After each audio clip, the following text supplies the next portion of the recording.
Ladies and gentlemen, I'm glad to address you. First of all, I would like to mention a terrible natural disaster that happened this fall. On 8 October, it was 1 month since the earthquake in Morocco that claimed lives of many people, destroyed homes, and left children parentless. My condolences to all those who lost their loved ones, and my gratitude to all those who helped people escape the disaster. No one can stop the natural events that happened on the planet, but we all have to make sure that the evil element of human nature does not destroy lives and leave ruins. And we must cooperate to save from destruction every nation against which the gates of terror or aggression have been opened. I thank everyone who is helping Ukraine defend itself from Russia's unprovoked and brutal aggression.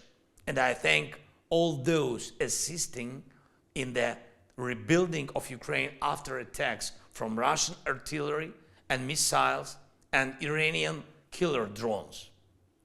Almost 3,000 Iranian drones were used against us in the war of terror.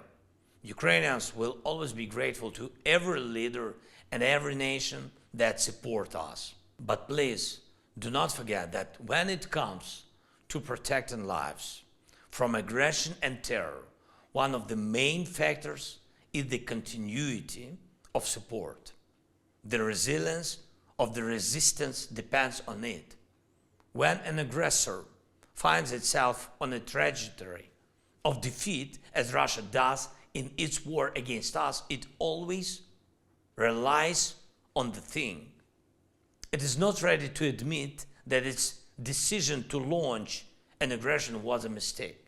It is not prepared to retreat from foreign land. Not yet, but the day will come. And to prevent it, Russia tries to make one last bet on the idea that the world won't be able to support the defense of life and nation's freedom as long as needed. We are now at a point when it is decided whether aggressor and terror will once again become a customary way for one nation to relate to another. What then becomes of our world? What becomes of the children of our nations? Let them learn what education is before they learn what weapons are. And let them learn the word happiness before the word war. So I propose 5 points. First, there should be such powerful and truly global sanctions against anyone who destroys lives, so that the destroyer pays the highest price for its aggression. And I thank everyone who supports Ukraine with sanctions against Russia. Second, the assets of the aggressor and the assets of all those who help him must be confiscated to compensate the damage caused.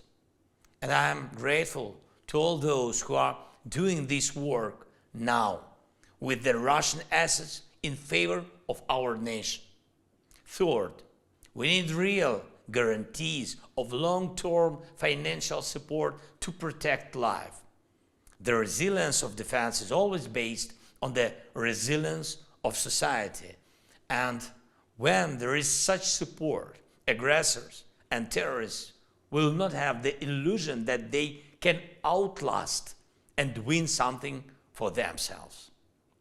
Of course, the use of funds should be fully controlled and accountable, just as it is with funds for Ukraine.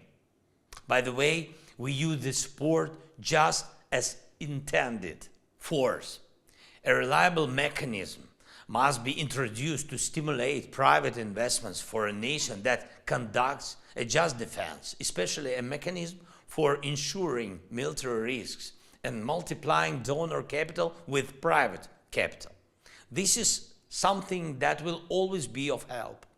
And the fifth point is quite traditional for our world. This is about boosting export credit agencies and project financing to ensure the implementation of investments and infrastructure projects.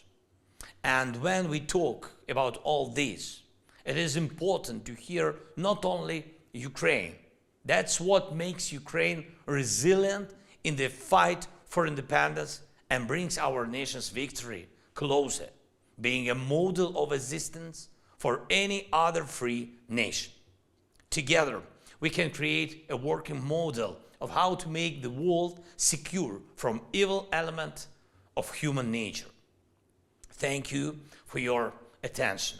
Thanks for your support. And I wish you all peace. Slava Ukraini!